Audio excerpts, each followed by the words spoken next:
Surangama Sutra. This is very long, this piece. Ananda, you also understand that the mind and mental objects as conditions work together. The root of the mind, the dust of the mental objects, create what we call mental awareness or consciousness. Does this consciousness come from the mind itself or from the mental objects? Then he started to talk about the reasons. So, of course, needs to have the dust of the mental objects in order to generate the mental consciousness. But what is the mental consciousness? The eyes, ears, nose, tongue, body, and mind are also the mind. It's surrounded by the mind. We've talked about this, the eyes, the ears, the nose, the tongue, the body. All together is called the root of the mind. So the root of the mind is generated due to the external mental dust. And what are the mental dusts?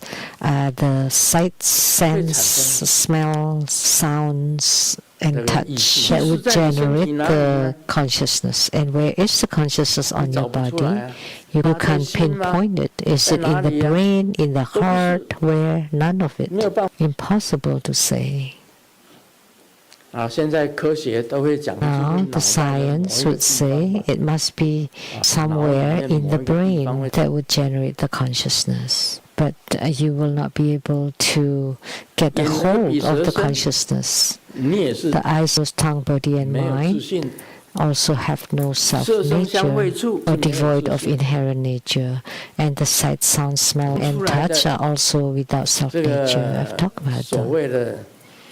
And what they generate, the so-called consciousness, which is talked about here, is of course devoid of inherent nature. It's not generated by your body, not by your mind, and also not from the dust of mental objects, which are the sight, sound, smell, taste, and touch. So, at the end of the discussion, basically, they are all empty.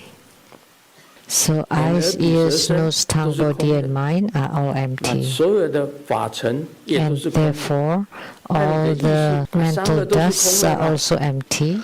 And the consciousness is also empty. And so these three sense fields are empty and cannot be established. And they are neither dependent arising nor self-arising. In conclusion, all the 18 realms the same. So what he talked about the consciousness, what is the root of the mind, what is the mental dust, and what is the consciousness generated, explaining all those things. But actually, they're all empty, without self-nature.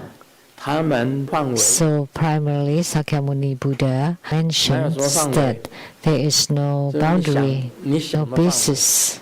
When you think of thoughts, of course there's no basis. It's because the I see, that's why you have a thought. The root of the eyes, the things you see, and the generated consciousness. What the ears hear, the sound that you heard, and the consciousness, the nose, smelling. So there are similarities and differences. There are similar tastes and different tastes are all there together. So all these three groups have no boundaries, no basis, no self-natures. And they are neither dependent rising nor self-rising. That's the primary meaning of Sakyamuni Buddha. So don't worry about the wordings, otherwise you'll get confused because it just goes back and forth and back and forth. Is the body generated by your consciousness? No, because without seeing anything outside, how can it be generated? If you are not in contact with external objects, how can the consciousness be generated? Of course, it's not generated by the consciousness. If without the body, what use are the objects? You need to combine the two. in order for the consciousness to arise. But where is the consciousness? You can't say it's in the head, in the feet, in the hands. You can't say that. You can't say the location, the boundary. How long is it? How short is it? That's why he says that these three things are non-existent. And they are called the 18 sense fields. And they are eyes, ears, nose, tongue, body, and mind, sight, sounds, form, taste, and touch. And the consciousnesses all together, they are all empty. It's been stated very clearly in the Heart Sutra. No eyes, ears, nose, tongue, body, and mind. No form, sound, smells, taste, touch, and the mental objects. This is talking about the no mental objects. Six consciousnesses are devoid of inherent nature and neither dependent rising nor self-arising. These are about the 18 realms. Earth, water, fire, wind, space, and consciousness. The 6 elements are also non-existent. Oh, I would be ostracized by the Surangama Sutra. Before the Surangama Sutra die, I would die first. I told Dwasi Lamo, in the future, when you want to transform, become young, in the 20s, the 20-year-old. Then I will burn just paper money at the Seattle temple for you.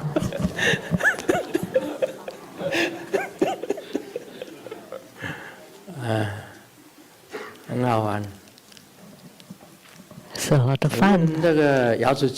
I asked Golden Mother, would Chachi Lamo become jealous?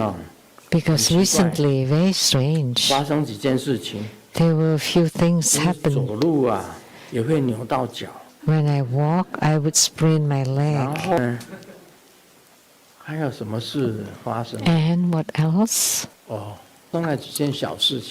A few minor things. No big deal, but something unusual. Are there disturbances? And I thought, perhaps that's Dwasi Lamo who's getting jealous. So I asked Golden Mother, Golden Mother, is Dwasi Lamo jealous? And Golden Mother said, no, she will not be jealous. She's not jealous. That's strange. Dwasi Lamo is not jealous, so is she not a woman? Because all women are jealous. Most women are jealous and men too. Everyone is jealous. So why Golden Mother told me that she's not jealous and she won't be jealous? That's very strange. So let me consult.